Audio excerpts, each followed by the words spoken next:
warahmatullahi wabarakatuh. Waalaikumsalam warahmatullahi wabarakatuh. Selamat siang Ibu Bapak semuanya. Iya. Selamat siang. Masih semangat? Semangat ya. Semangat siang. Selamat siang. Asyhadu an la ilaha illallah, asyhadu anna Muhammadar Rasulullah, rabbi sholli sadri wa yassir amri wa hlul 'uqdatam min lisani yafqahu qawli.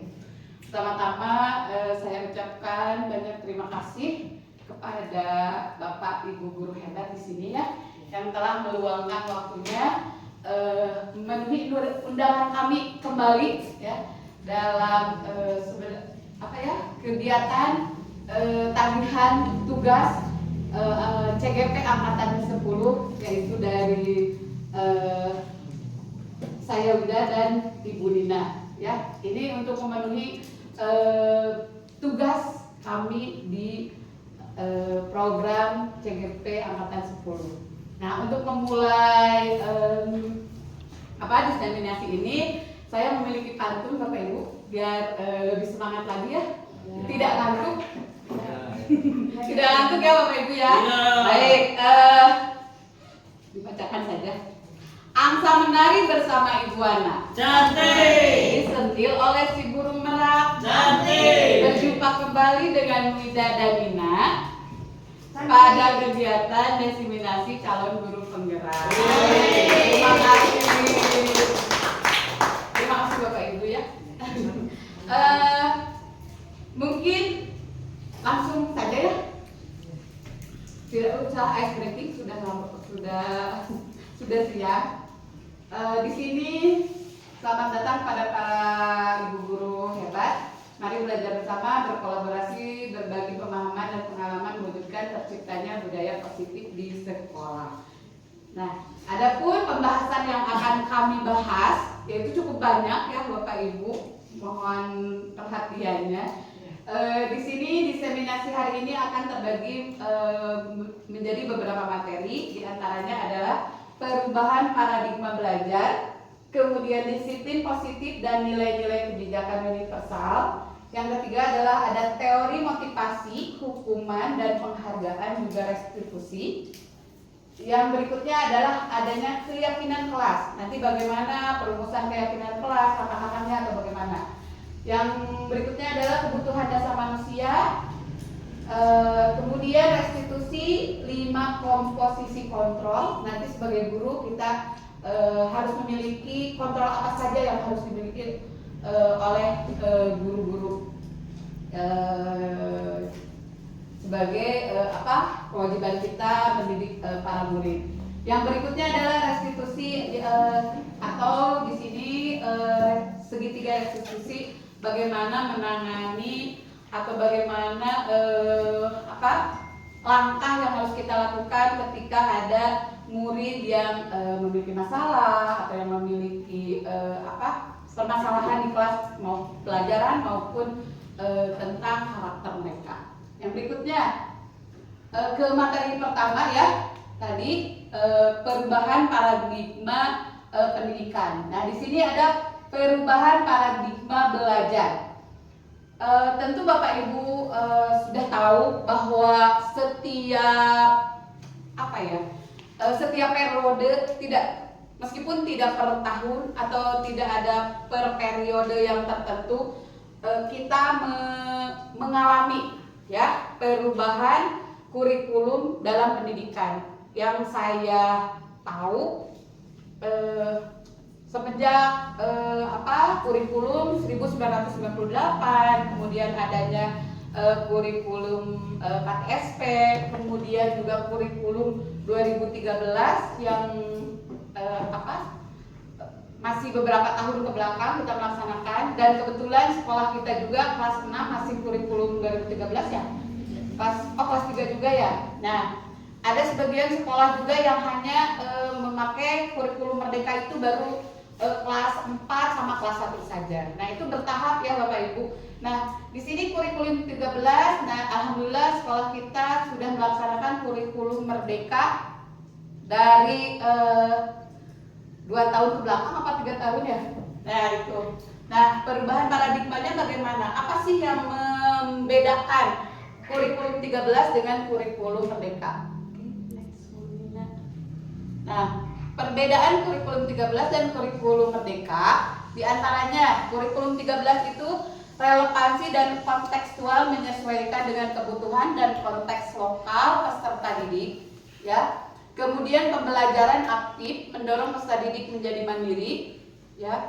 Kemudian yang ketiga, pendekatan tematik, menyatukan konsep-konsep dalam tema-tema yang lebih besar. Nah, di sini ya kurikulum 13 itu jadi adanya penyatuan atau tematik antara pembelajaran satu pelajaran dengan yang pelajaran lain itu berkesinambungan atau adanya kesamaan dalam materi tema apa, itu bisa jadi satu kesatuan. Kemudian adanya pengembangan karakter berfokus pada pengembangan karakter positif peserta didik dan berorientasi pada hasil dan kompetensi. Kemudian penilaiannya pun juga beragam. Tentu Bapak Ibu yang sudah melewati kurikulum 13 itu banyak yang harus kita perhatikan tentang penilaian, ya. Ada karakternya di ini penilaian, sikapnya seperti apa, ucapannya yang dilakukan dan diucapkan bagaimana, itu banyak sekali yang harus kita proses, yang harus kita nilai. Kemudian juga pengembangan profesional guru, mendorong guru untuk berperan sebagai fasilitator dan pembimbing. Itu mah sama, mungkin setiap kurikulum masih sama ya, sebagai fasilitator dan pembimbing. Nah, adapun kurikulum merdeka, yaitu ciri-cirinya mendorong kemandirian dan keberagaman peserta didik dalam proses belajar. Kemudian fokus pada pembelajaran berbasis proyek, ya. Yang kita kenal mungkin yang ininya P5, ya. Jadi setiap diusahakan kalau kurikulum merdeka itu setiap materi atau ini ada produk yang dihasilkan atau proyek yang dihasilkannya seperti apa.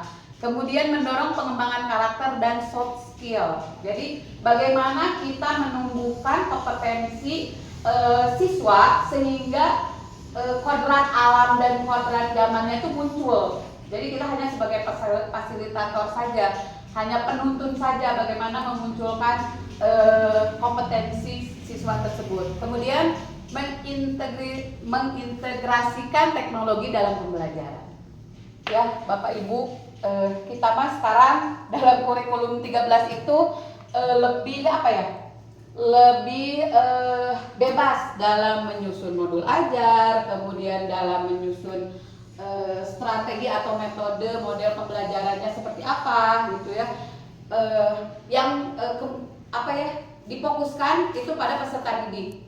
Ya, bagaimana memunculkan kompetensi tadi sehingga boleh menggunakan teknologi apapun, ya. Kalau IT-nya mencukupi di sekolah, boleh menggunakan HP, mungkin boleh menggunakan laptop di kelas. Tapi kan kalau terbatas mungkin dengan media-media yang lain yang lebih bisa terjangkau oleh biaya atau keadaan yang kita miliki atau sekolah kita miliki.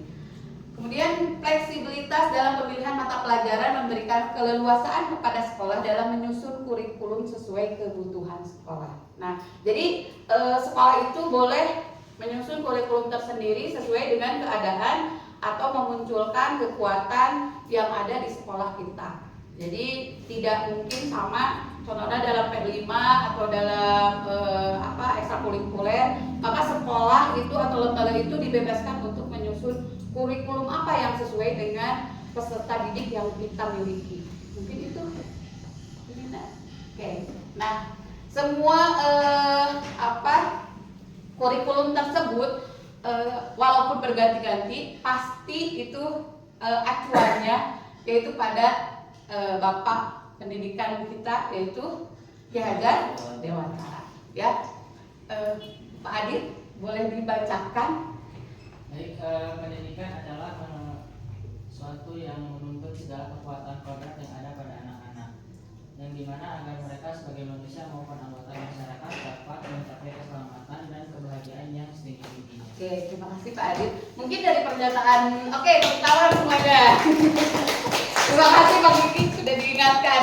Oke, nah jadi pendidikan adalah adalah menuntun segala kekuatan kodrat yang ada pada anak-anak, ya. Jadi kita hanya menuntun, memunculkan nih anak itu kompetensinya apa. Nah, kita gali dari kompetensi siswa tersebut dengan dengan bernalar kritisnya, dengan aktifnya bagaimana, sehingga si siswa tersebut bisa lebih mengemukakan apa yang mereka butuhkan dari pembelajaran atau dari pendidikan ini. Kemudian next, Budina. Boleh, siapa lagi yang mau mencoba membacakan Pak Kiki? Filsafat yang kedua dari Ki Hajar Dewantara. Tugas kita sebagai guru adalah menyediakan lingkungan belajar yang memungkinkan setiap anak untuk dapat tumbuh dan berkembang secara maksimal sesuai dengan kodratnya masing-masing, dan memastikan bahwa dalam prosesnya anak-anak tersebut merasa selamat dan bahagia. Nah, itu ya. Dan akhirnya kita ke muara akhir, yaitu apapun prosesnya, bagaimanapun proses pembelajaran yang kita laksanakan, yaitu untuk keselamatan dan kebahagiaan anak-anak. Jadi pembelajaran dalam kurikulum Merdeka ini lebih bebas ya. Jadi ibu-ibu boleh menyampaikan pembelajaran yang lebih variatif dengan games mungkin, atau dengan permainan yang beraneka ragam ya. Apalagi sekarang banyak media-media yang bisa menyediakan bagaimana pembelajaran itu lebih variatif lagi. Oke, berikutnya Bu Nina. Nah, bagaimanakah lingkungan belajar yang dapat memungkinkan setiap anak untuk dapat tumbuh dan berkembang secara maksimal? Jadi, harus terciptanya bagaimana sekolah biar anak-anak itu lebih senang atau lebih mengembangkan bakat mereka, lebih muncul lagi, lebih digali lagi. Nah, bagaimana? Yaitu budaya positif. Yaitu kita mengembangkan karakter atau menciptakan sekolah itu yang berbudaya positif. Nah, apa itu budaya positif? Budaya positif merupakan perwujudan dari nilai-nilai atau keyakinan universal yang diterapkan di sekolah. Disiplin positif merupakan unsur utama dalam terwujudnya budaya positif yang kita cita-citakan di sekolah. Nah, mungkin di sini bisa ibu atau bapak ada yang menyebutkan contoh dari budaya positif yang telah kita laksanakan di sekolah kita. Contohnya seperti apa atau bagaimana? Ada yang Ya, selalu mengapresiasi hasil karya siswa. Selalu mengapresiasi hasil karya siswa. Nah, itu betul sekali Pak Kiki ya. Di antaranya budaya positif dari guru mungkin mengapresiasi apa yang telah mereka kerjakan, hasil karya yang mereka kerjakan, baik nilai ataupun produk ataupun proyek yang mereka hasilkan. Walaupun mereka mendengar dengan ucapan, oh bagus sekali karyanya, atau kamu sudah hebat dengan nilai yang kamu dapatkan. Nah, mungkin dengan itu mereka bisa lebih lebih percaya diri, lebih termotivasi lagi untuk belajar yang lebih baik.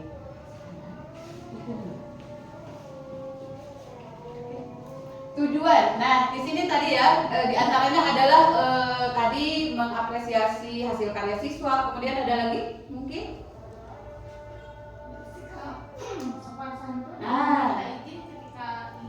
Keluar masuk.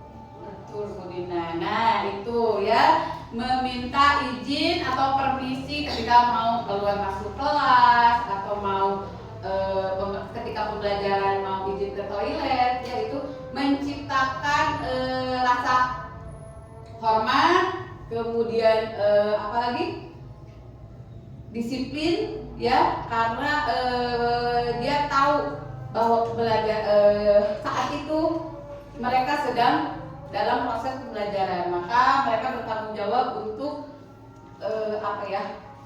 menyampaikan permisi kepada guru yang lebih tua di kelas, sehingga mereka melaksanakan hal tersebut ya. Rasa hormat juga mereka timbulkan. Nah, ada tujuan penerapan disiplin positif, yaitu tujuannya itu untuk mewujudkan murid-murid yang berkarakter, berdisiplin, santun, jujur, peduli, bertanggung jawab, dan merupakan pembelajar sepanjang hayat sesuai dengan standar kompetensi lulusan yang diharapkan. Oke. Nah, apa tujuan ya?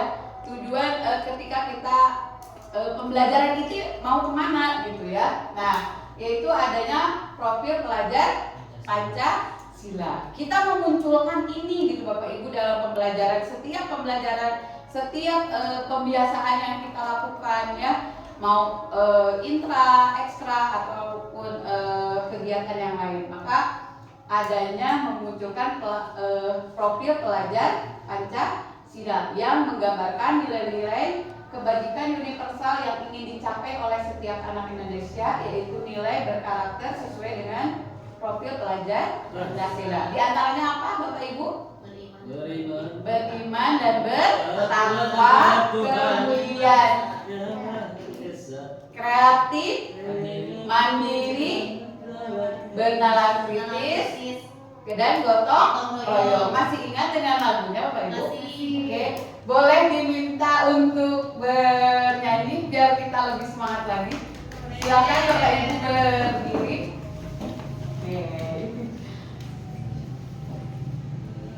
Ada yang mau hafal? Siapa yang mau membimbing? Bu Yuli? Langsung aja. Boleh Bu Yuli.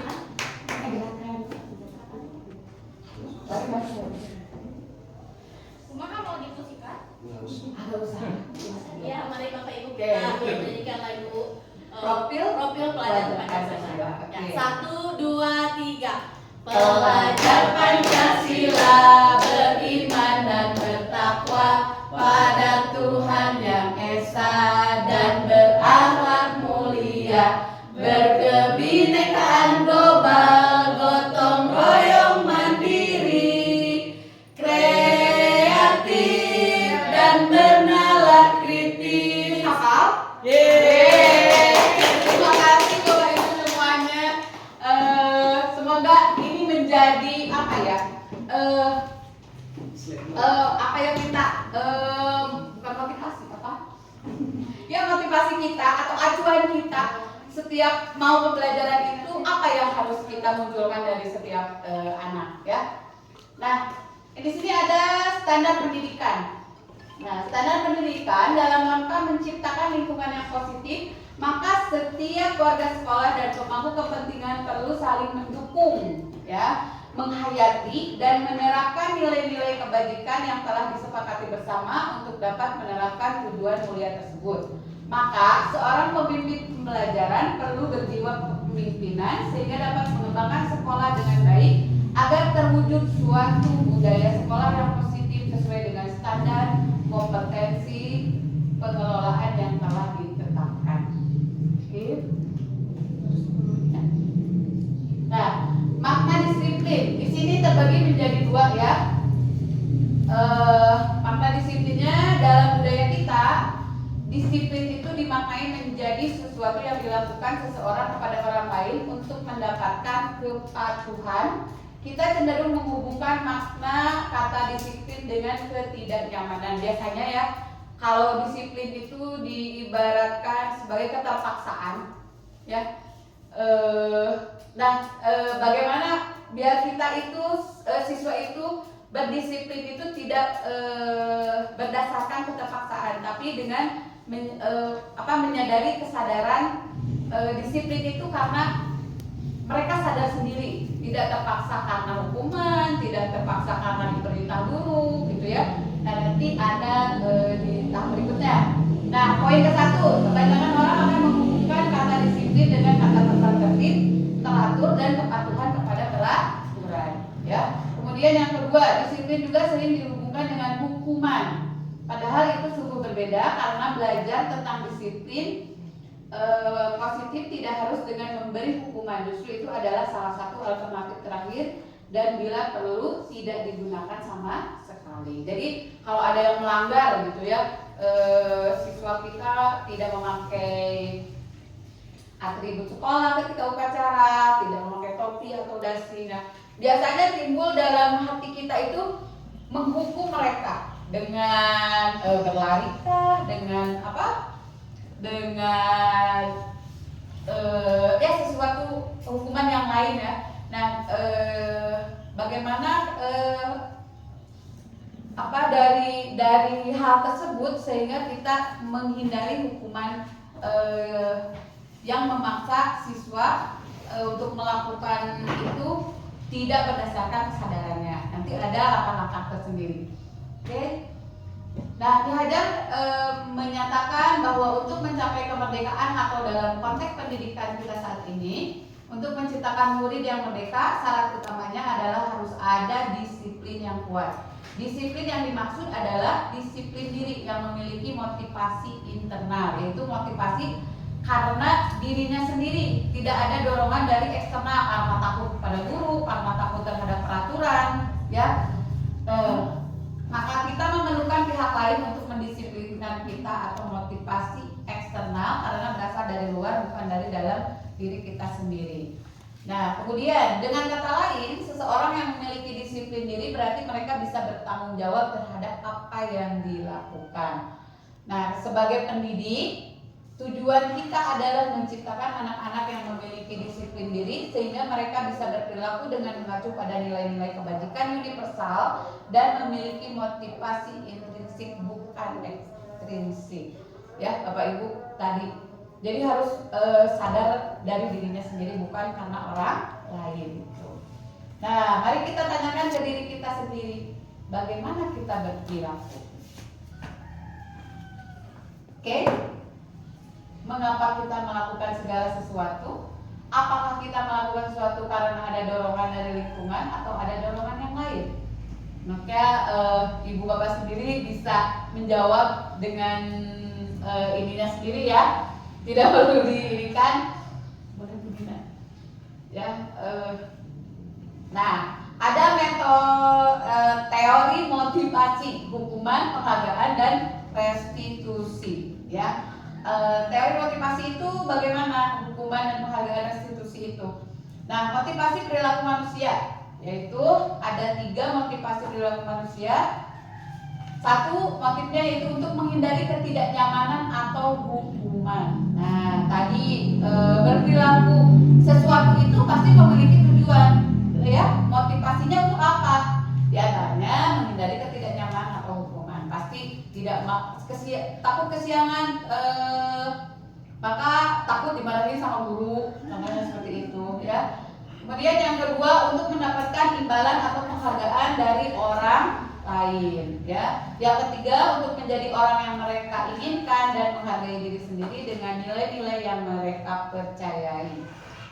Nah, tujuan dari disiplin positif untuk menanamkan motivasi yang ketiga pada murid-murid kita, yaitu untuk menjadi orang yang mereka inginkan dan menghargai diri sendiri dengan nilai-nilai yang mereka percayai.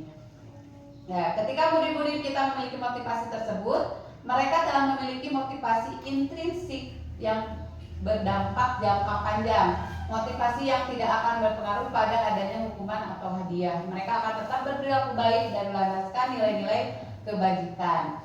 Pertanyaannya sekarang, bagaimana cara kita sebagai guru untuk menanamkan disiplin positif yang positif ini kepada murid-murid kita? Mungkin Bapak Ibu sudah tergambar, ya. Nah, untuk menjalankan peraturan atau keyakinan kelas atau sekolah, bila mana ada suatu pelanggaran, tentunya suatu harus terjadi. Untuk itu kita perlu meninjau ulang tindakan atau penegakan peraturan keyakinan sekolah apa yang selama ini kita jalankan. Tindakan terhadap suatu pelanggaran pada umumnya berbentuk hukuman atau konsekuensi, ya. Nah, Bapak Ibu, di sini saya memiliki sebuah kasus, ya. Contohnya, Wira kurang menguasai pelajaran matematika, sehingga pada saat pelajaran tersebut berlangsung, Wira lebih banyak berdiam diri atau menggambar di buku pelajarannya. Pada saat guru matematikanya, Pak Indra menanyakan pertanyaan, Wira menjadi gugup dan tak sengaja menjatuhkan tasnya dari kursi, serta tiba-tiba menjadi gagap pada saat berupaya menjawab. Seluruh kelas pun tertawa melihat perilaku Wira yang bicara tergagap dan terkejut tersebut. Pak Indra pada saat itu membiarkan teman-teman Wira menertawakan Wira yang tergagap dan malu luar biasa, dan malahan minta Wira untuk maju ke depan dan berdiri di depan kelas sambil menunjuk hidungnya. Kebayang Bapak Ibu? Ya, karena tidak bisa menjawab pertanyaan dari Pak Indra. Kelas makin gaduh dan anak-anak pun tertawa melihat Wira di depan kelas memegang ujung hidungnya.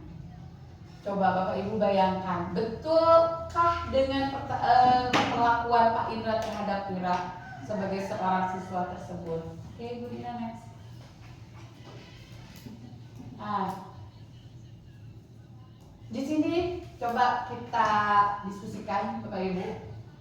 Jawablah pertanyaan berikut. Apakah Anda setuju dengan tindakan Pak Indra terhadap Wira? Mengapa? Tadi dari kasus tersebut ada yang bisa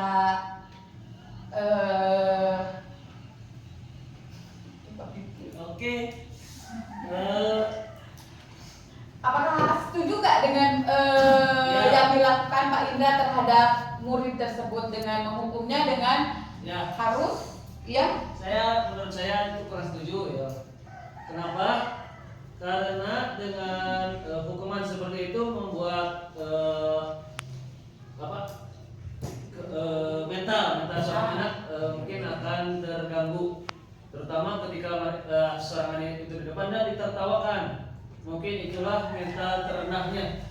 Jadi dia merasa mungkin bisa dibilang dibully sekelas begitu ya. Nah, seperti itu ya. Mungkin yang dari Pak Kiki ada mentalnya itu yang harus diperhatikan ya. Karena dengan ditertawakan, dengan merasa diejek lah ya, dengan perlakuan seperti itu, maka mentalnya yang terkena gitu ya, lebih down lagi siswa tersebut. Adakah di antara yang berpendapat lain? Sepakat ya Bapak Ibu ya, bahwa kita mungkin dari kasus ini diusahakan bagaimana kita menerapkan konsekuensi terhadap siswa tersebut sehingga tidak membuat siswa tersebut menjadi merasa bersalah atau mentalnya lebih terganggu ya, sehingga bisa menurunkan malah motivasi belajarnya. Kemudian yang kedua, menurut Anda tindakan Pak Indra terhadap Wira adalah sebuah hukuman atau konsekuensi? Hukuman ya. Oke, mengapa tindakan tersebut termasuk hukuman? Ya, menurut saya kenapa bisa disebut hukuman, mungkin karena ada hukuman fisik juga mungkin ya, dengan cara berdiri dan memegang ujung hidungnya. Nah, tidak ada kesinambungan ya. Oke, berikutnya Bu Dina. Nah, mungkin dari sini kita bisa terjawab atau menggambarkan apakah hal tersebut hukuman, konsekuensi, atau malah restitusi ya. Nah, apa itu perbedaannya? Di sini ada hukuman.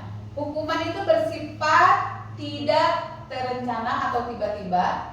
Anak atau murid tidak tahu apa yang akan terjadi dan tidak dilibatkan. Kemudian hukuman bersifat satu arah dari pihak guru yang memberikan, dan murid hanya menerima suatu hukuman tanpa melalui suatu kesepakatan dan pengarahan dari pihak guru baik sebelum atau sesudahnya.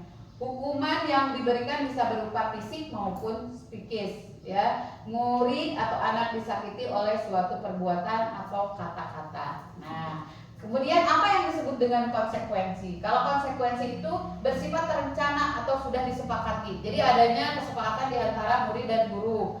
Kemudian sudah dibahas dan disetujui oleh murid dan guru. Oh, kalau kamu melakukan ini, kamu konsekuensinya ini loh, gitu ya. Kemudian dibuat oleh pihak guru dan sekolah, dan murid sudah mengetahui sebelumnya konsekuensi yang akan diterima bila ada pelanggaran. Kemudian pada konsekuensi, murid tetap dibuat tidak nyaman untuk jangka waktu pendek. Ya, konsekuensi biasanya diberikan berdasarkan suatu data yang umumnya dapat diukur. Ya, nah berikutnya dengan restitusi. Apa itu restitusi? Yaitu proses menciptakan kondisi bagi murid untuk memperbaiki kesalahan mereka sehingga mereka bisa kembali pada kelompok mereka dengan karakter yang lebih kuat. Ya, melalui restitusi, ketika murid berbuat salah, guru akan menanggapi dengan cara yang akan memungkinkan murid untuk berbuat evaluasi internal tentang apa dapat mereka lakukan untuk memperbaiki kesalahan mereka dan mendapat kembali harga dirinya. Jadi kita tidak menjudge bahwa murid itu salah. Jadi dari restitusi ini kita menggunakan langkah-langkah kamu merasa bersalah bersalahnya itu dari mananya, kemudian bagaimana cara memperbaikinya, ya nanti ada di tahap berikutnya. Oke, nah di sini Bapak Ibu kita punya beberapa contoh dari apakah itu hukuman, apakah itu konsekuensi. Nah, nomor 1 mungkin di sini bisa dibacakan sama Ibu Elis, mangga. Nomor 1, Mencatat 100 kali di dalam buku. Saya tidak akan terlambat lagi karena terlambat ke sekolah. Nah, mungkin itu tindakan gurunya yaitu mencatat, kamu catat 100 kali dalam buku, saya tidak akan terlambat lagi. Ketika anak-anak atau siswa yang terlambat, maka kita menggunakan hal seperti ini. Maka itu termasuk hukuman atau konsekuensi? Hukuman ya. Oke, kenapa bisa jadi hukuman? Karena bersifat tadi adanya keterpaksaan, kemudian tidak ada ya spontan. Spontan ya, langsung anak tidak berdiskusi terlebih dahulu. Kemudian yang kedua, mangga Ibu Brina. Lari mengelilingi lapangan basket 2 kali karena terlambat hadir ke sekolah. Nah, lari mengelilingi lapangan basket 2 kali karena terlambat hadir ke sekolah. Hukuman atau konsekuensi? Hukuman ya, karena bersifat fisik juga, tidak ada pemberitahuan terlebih dahulu. Kemudian murid Bu Ina, Murid diminta push up 15 kali karena tidak menggunakan atribut sekolah. nah ini harus push up ya, hukuman. Oke, mengganti Bu Yuli. Mengganti kertas tugas teman yang telah dicoret-coret. Konsekuensi. Konsekuensi, betul sekali. Kemudian berikutnya, Pak Kiki, silakan. Membersihkan tumpah air di meja karena tersenggol saat belajar. Oke, Konsekuensi. Konsekuensi. Apa? Konsekuensi. Oke, berikutnya Pak Ade. Lari mengelilingi lapang sebanyak 2 kali karena terlambat 10 menit untuk pelajaran PJOK.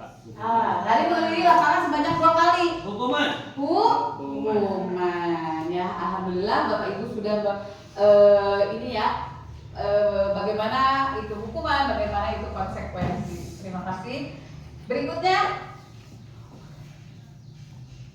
kebutuhan dasar manusia ya. Nah, mereka melakukan hal-hal tersebut itu pasti memiliki tujuan ya.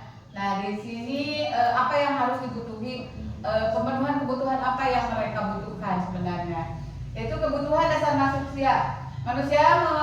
Perilaku memiliki tujuan, bahkan terhadap perilaku yang tidak disukai. Apakah sebenarnya yang akan terjadi? Jadi ini kebutuhan manusia itu dibagi menjadi 5. Ada kebutuhan bertahan hidup atau survival, kemudian cinta dan kasih sayang, love and belonging, kemudian kebebasan, freedom, ada kesenangan, fun, dan kekuasaan hawa. Bapak Ibu sudah memiliki semuanya? Ya, ini kebutuhan kita loh Bapak Ibu. Tidak, saya tidak. Kebutuhan bertahan hidup. Nah, ya, kita pasti inilah cinta kasih sayang. Itu apalagi apa yang paling besar yang kita butuhkan ya. Tidak hanya dari keluarga, dari orang lain atau teman pun. Kemudian yang ketiga adalah kebebasan. ya, kebebasan, kesenangan kita represi, jalan-jalan, kemudian kekuasaan atau power, pasti ya. Oke Bu Nina.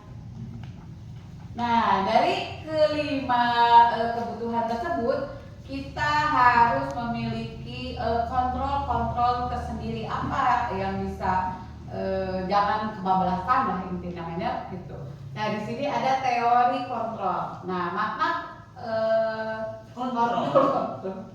makna kontrol berada pada diri sendiri sesuai dengan kebutuhan dasar. Sebuah perilaku muncul karena memilih atau dikontrol, ya.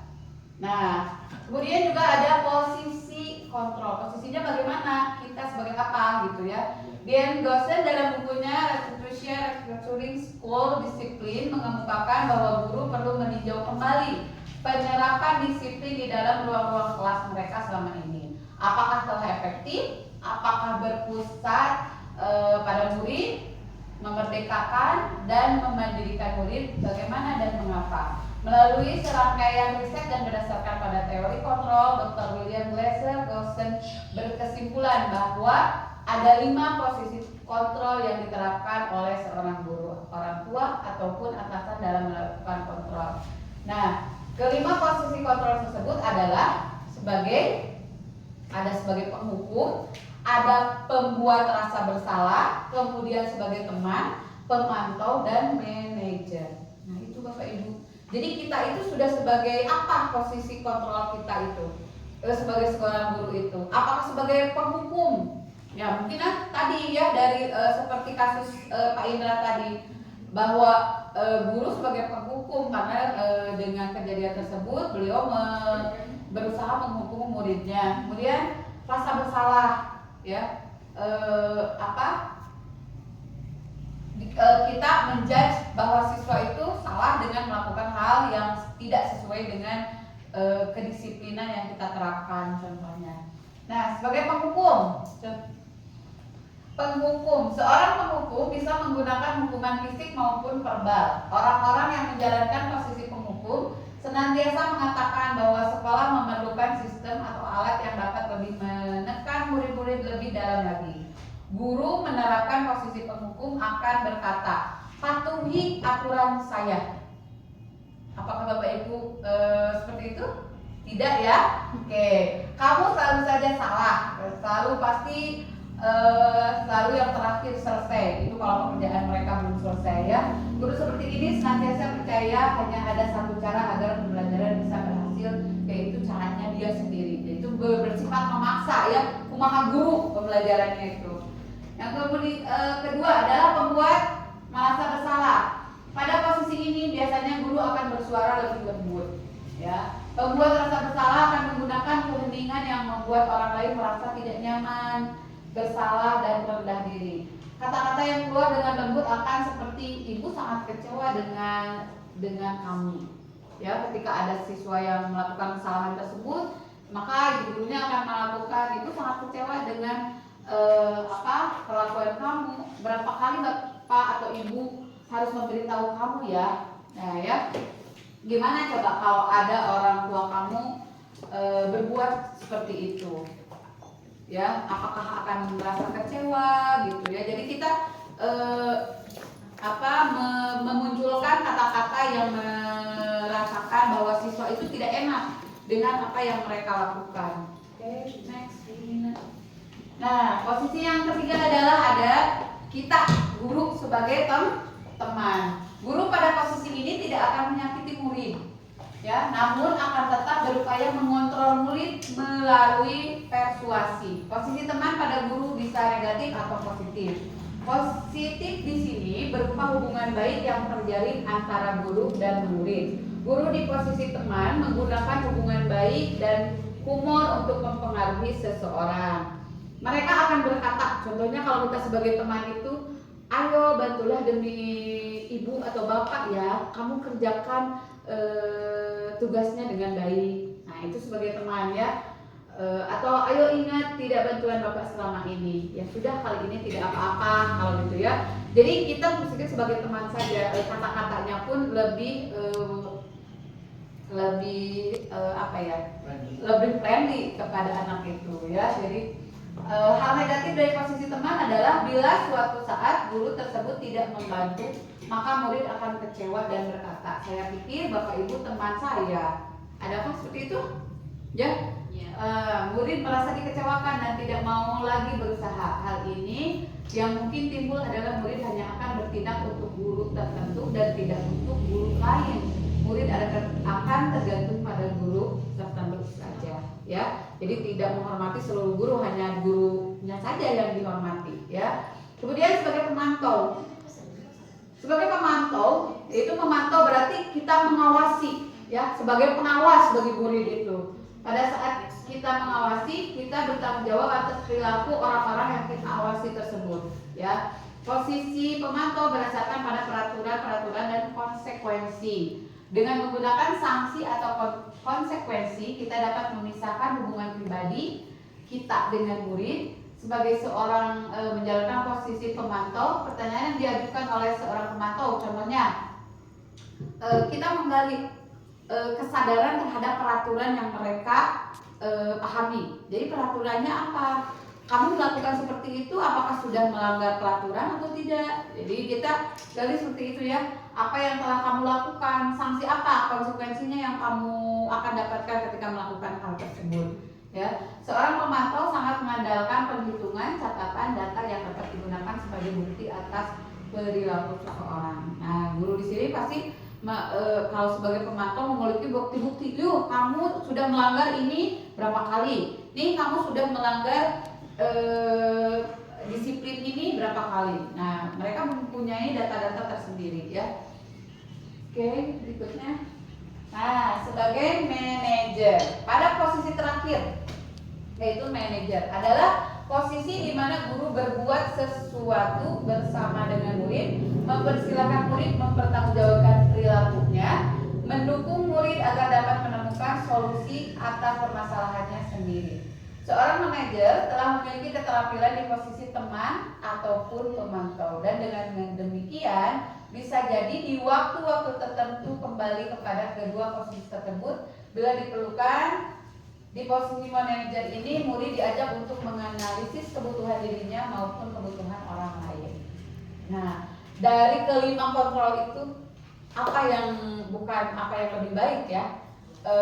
Mungkin apa yang kita harus lakukan sebagai posisi apa biasanya, Bapak Ibu? Semuanya juga penting. Penting, ya. Kalau penghukum juga, kalau sudah ya, bagaimana cara terhayir kita, tapi tidak menghukum secara fisik yang berlebihan, gitu, ya. Jadi bagaimana efek jerakan siswa tidak berdasarkan hukuman-hukuman yang mendaunkan siswa tersebut, ya.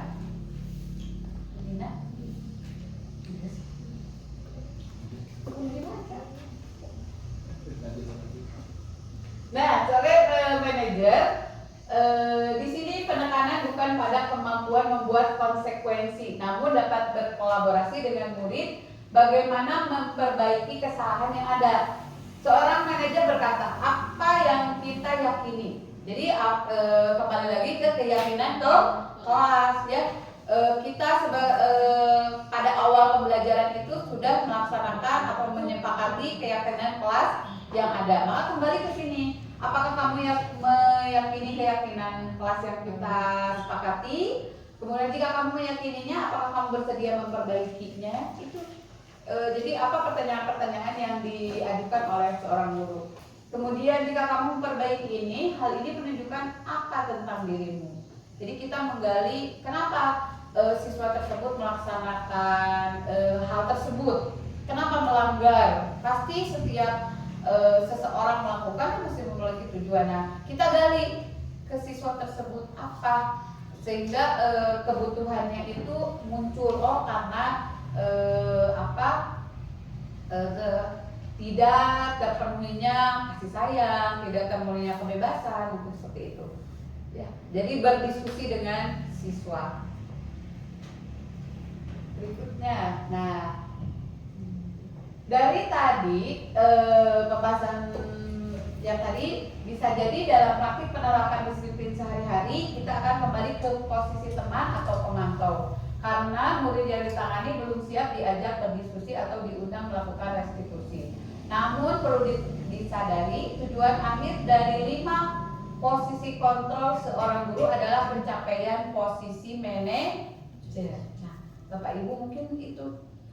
Jadi yang kelima, di mana di posisi manajer inilah murid dapat menjadi pribadi yang mandiri, merdeka, bertanggung jawab atas segala perilaku dan sikapnya yang pada akhirnya dapat menciptakan lingkungan yang positif, nyaman, dan aman. Oke, berikutnya tentang keyakinan kelas. Bapak Ibu sudah semuanya memiliki keyakinan kelas?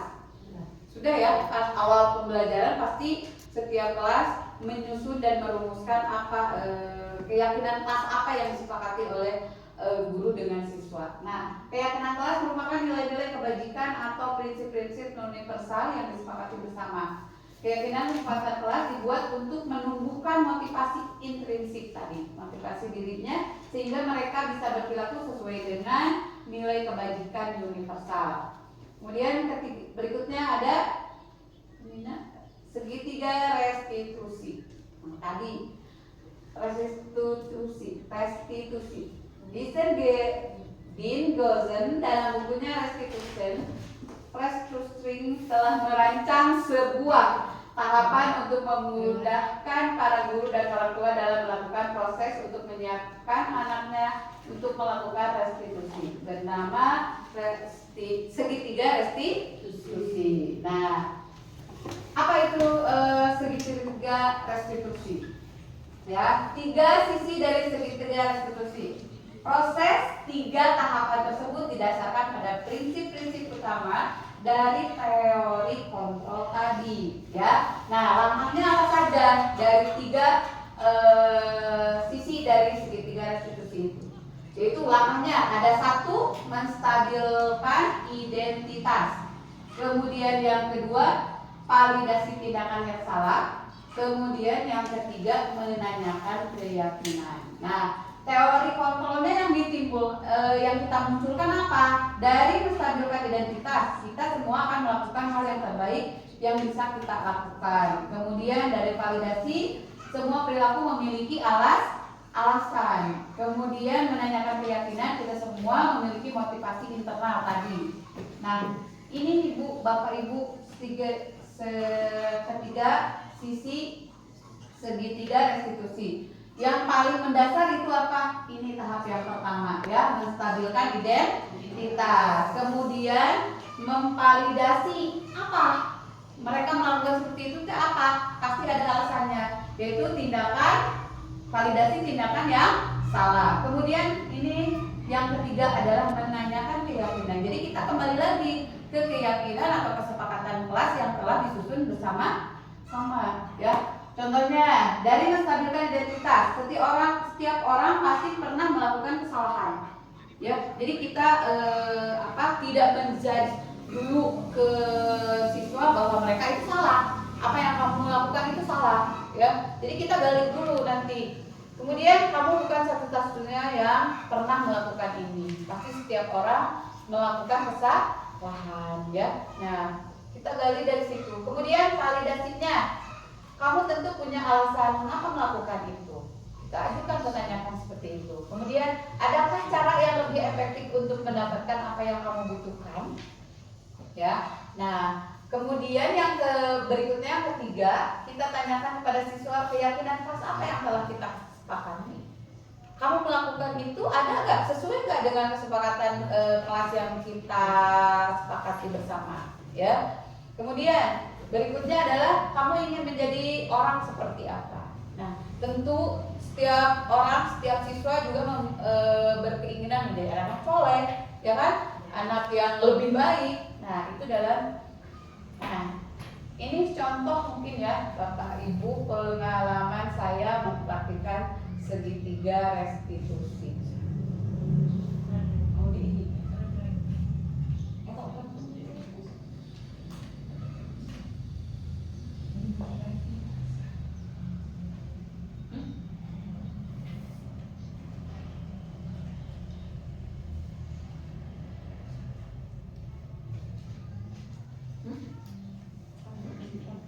Nah, itu ya Bapak Ibu, kita akan membahas contoh dari penerapan segitiga restitusi.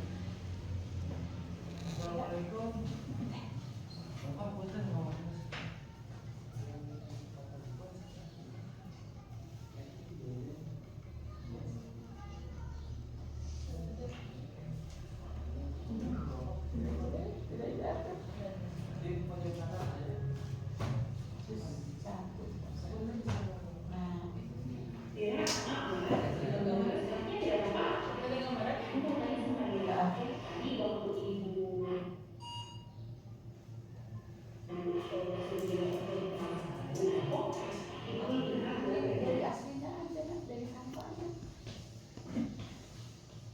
Bentar ya Bapak Ibu. Contoh dari langkah restitusi yang kita laksanakan. Sebenarnya mana yang termasuk validasi, mana yang termasuk menstabilitaskan, bagaimana yang termasuk menanyakan tentang keyakinan. Nah, oke.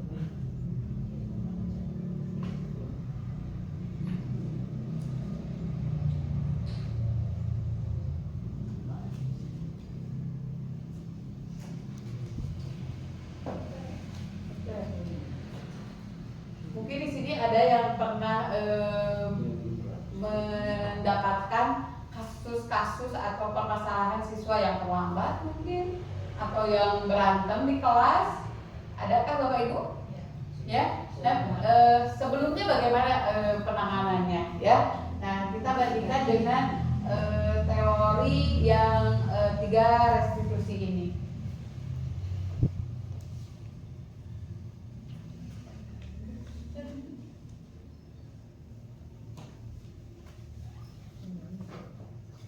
Sebelumnya kalau Bapak Ibu punya permasalahan dengan siswa yang melakukan pelanggaran atau tidak menyepakati keyakinan, apa yang Bapak Ibu laksanakan?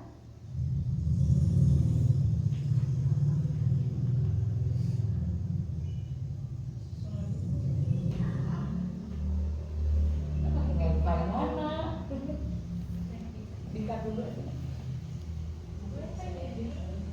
Paus.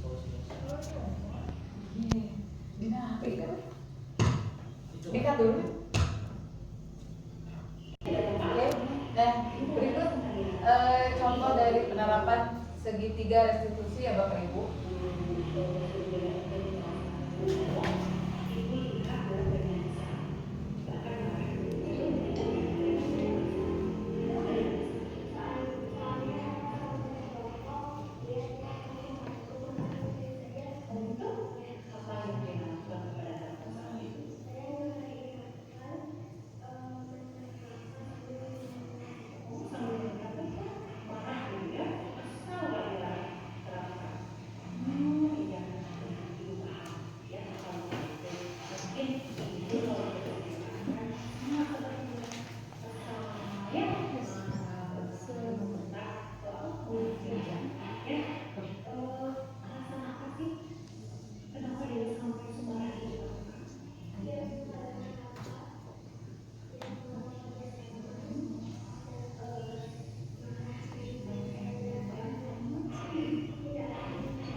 dari pengalaman saya melaksanakan segitiga restitusi itu tadi ada ya Bapak Ibu keterangan bahwa ada menstabilkan identitas, yaitu dengan cara bagaimana kita menanyakan bagaimana hal itu bisa dilakukan. Kemudian juga ada validasi tindakan, alasannya kenapa kamu melakukan seperti itu. Kemudian juga menanyakan keyakinan, kamu melanggar keyakinan kelas yang mana yang telah kamu lakukan, apakah kamu telah melanggar keyakinan tersebut, ya. Nah seperti itu mungkin Bapak Ibu untuk pengalaman saya dalam segitiga restitusi. Alhamdulillah sudah tersampaikan materi yang saya sajikan untuk diseminasi tugas CGP yang saya laksanakan. Ada yang mau sharing dari pembahasan yang saya lakukan? Mungkin tanggapan bagaimana, apakah pengalaman yang Bapak Ibu lakukan tersebut samakah, pernahkah melakukan, apakah pernahkah menemukan siswa yang melaksanakan pelanggaran atau permasalahan tersebut? Mungkin ada yang mau menyampaikan? Bu Yuli? Cukup? Oke, Bu Prina, Bu Elis? Cukup ya? Baik, terima kasih atas kehadirannya. Saya ucapkan banyak terima kasih dan assalamualaikum warahmatullahi wabarakatuh. Waalaikumsalam.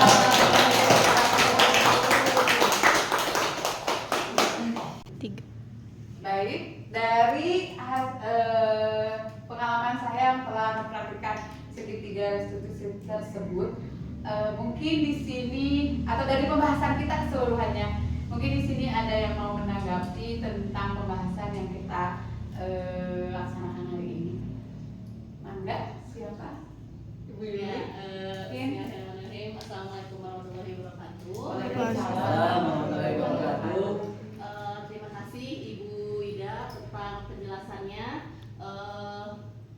Alhamdulillah penjelasannya sangat jelas sekali ya, dan menambah pengetahuan saya tentang hukuman, tentang restitusi, dan tentang konsekuensi.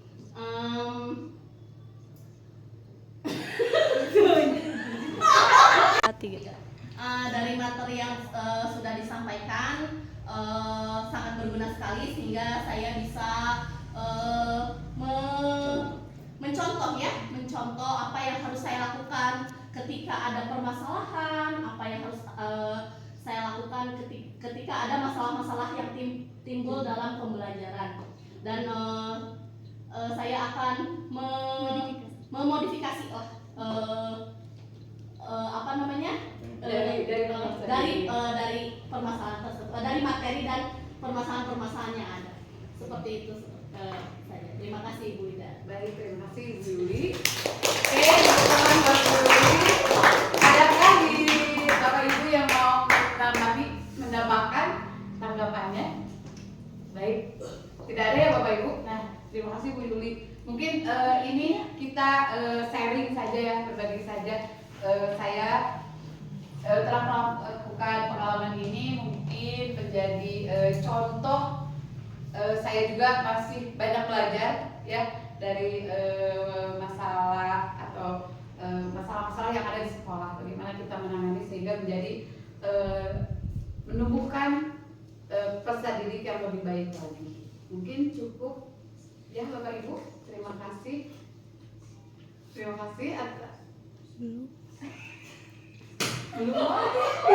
Tiga. Ya, assalamualaikum warahmatullahi wabarakatuh. Waalaikumsalam warahmatullahi wabarakatuh. Ya, dari pemaparan yang Ibu Winda paparkan, saya sekarang menjadi mengetahui yang tadi tentang hukuman, konsekuensi, dan restitusi.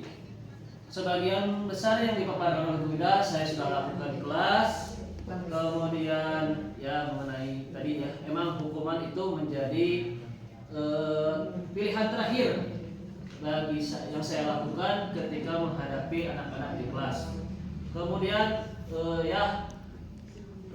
hukuman itu benar adanya karena tidak ada rencana, mungkin ya langsung spontanitas saja. Karena dari awal pembelajaran di kelas kami sudah melakukan tadi kesepakatan kelas, ya, keyakinan kelas kami sudah buat. Tapi ya namanya anak, tetap saja walaupun pada awalnya kita berdiskusi menentukan apa yang kita yakini, terus apa yang harus dihadapi, konsekuensinya apabila melakukan kesalahan dan keyakinan kelas itu sudah dipahami, ya namanya anak ya, mungkin ya berbeda-beda, itu tadi unik. Ada yang mereka menerima dan langsung mempraktekannya, bahkan ada yang mungkin ketika melakukan keyakinan kelas mereka tidak paham apakah itu keyakinan kelas, apakah mereka sedang melakukan keyakinan kelas atau tidak, sehingga pada hari-hari berikutnya ya sebagian anak yang tadinya kurang konsentrasi dalam melakukan keyakinan kelas, mereka tetap saja melakukan kesalahan pada keyakinan kelas yang telah disepakati. Nah, ya mungkin yang balik lagi mereka itu unik. Jadi keyakinan kelas ini harus berkelanjutan dari mulai kelas 1, kelas 2, kelas 3 hingga kelas 6, sehingga dampaknya bisa terasa oleh siswa itu sendiri. Seperti itu mungkin Bu Ida. Baik, terima kasih Pak Kiki. Pengalamannya dari Pak Kiki, alhamdulillah ya. Nah, kita setiap kelas sudah melaksanakan keyakinan kelas atau merumuskan dan menyusun keyakinan kelas sampai dipajang di kelas masing-masing, sehingga menjadi acuan untuk kesepakatan ini. Kamu melanggar ini loh kesepakatan yang telah kita laksanakan, yang kita sepakati, sehingga mereka lebih tahu konsekuensinya apa, bagaimana ketika melanggar kesepakatan itu mereka bisa memahami apa yang akan mereka dapatkan dari pelanggaran yang mereka lakukan, karena itu merupakan kesepakatan diskusi dari siswa dan guru gitu ya. Mungkin seperti itu. Cukup Bapak Ibu? Cukup Pak. Cukup, terima kasih.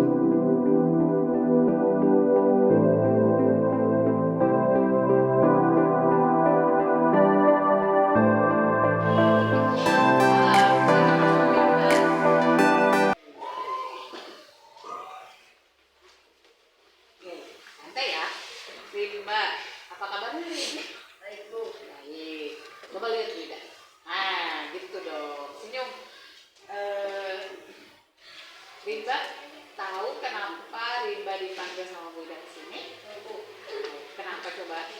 Karena saya datang dalam sekolah sampai jadi guru bicara. Oke, kemarin ya.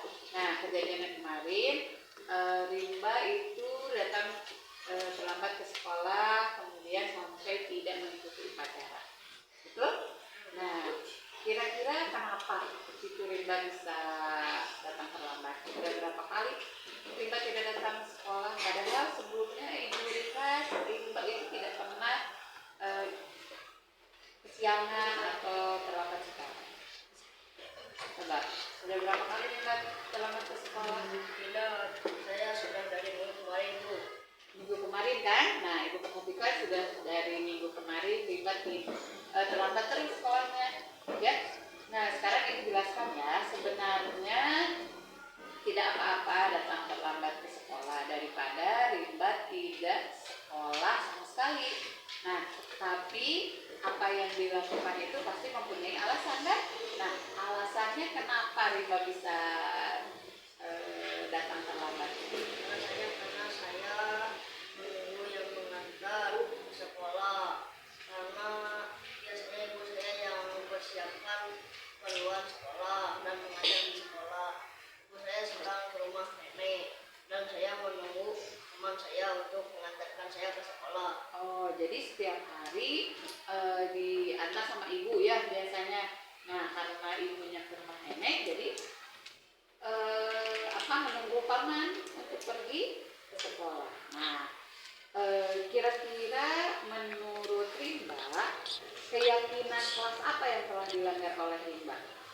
Tidak disiplin dan tidak mematuhi jadwal masuk kelas. Tidak disiplin, oke ya. Nah, tidak disiplin itu berarti Rimba harus bisa memperbaiki ya, memperbaiki bagaimana biar bisa tidak terlambat lagi ya, karena ibu tahu rumah Rimba itu cukup dekat dengan sekolah. Apakah tidak berani pergi ke sekolah, berjalan kaki dengan teman-teman? Ya, saya tidak berani. Tidak berani. Nah, nanti ya untuk memperbaikinya, apakah bersedia nggak Rimba memperbaiki untuk masalah biar tidak terlambat lagi gitu? Sedia Bu. Sedia. Nah, kira-kira, ayo sama menurut Rimba, kira-kira langkah apa agar bisa memperbaiki sehingga tidak terlambat sekolah lagi? Saya harus mempersiapkan peralatan keperluan sekolah saya Bu. Nah, Dan berangkat sendiri bersama dengan teman-teman. Nah, ya, jadi tuh Rimba sudah tepat sekali ya. Jadi harus bisa lebih memperbaiki keberaniannya agar lebih berani pergi sendiri dengan teman-teman berjalan kaki ya. Kemudian apa lagi coba? Saya ingin mempersiapkan keperluan sekolah ya. Walaupun ibu tidak ada, kan Rimba sudah tahu jadwalnya apa, harus pakai baju seragam apa. Paham ya? Oke, baik. Semoga kedepannya besok-besok lagi tidak kesiangan lagi, tidak terlambat lagi ke sekolah. Semangat ya, semangat.